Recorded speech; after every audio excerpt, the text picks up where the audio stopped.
কেমন আছেন ভাইয়া? এই তো আমি ভালো আছি। তুই কেমন আছিস?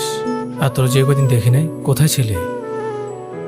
আমি ভালো আছি, কিন্তু আম্মা একটু অসুস্থ, তাই এই কদিন বাসার সব কাম আমারই করা লাগছে। তাই এই কদিন ফুললে বের হইতে পারি নাই। এখন তোর মা কেমন আছে? ভালো আছে একটু, কিন্তু ডাক্তার কইছে কিছু পরীক্ষা করাইতে হইব, তাই আজকে একটু ফুললে বের হইছি। ভাইজান, আফার একটা ফুল কিনা দেন। ফুল নেওয়ার যোগ্যতা সবাই রাখে না। এত সুন্দর দেখতে, তারপরে ফুল নেওয়ার যোগ্যতা রাখে না। বাইরের দিকটা সুন্দর হলে হয় না রে, ভেতরটাও সুন্দর হতে হয়। কিছু মানুষের মুখে মধু থাকলেও অন্তর বিষ থাকে। কি বলেন ভাইজান, বুঝি না কিছুই। ওসব তুই বুঝবি না।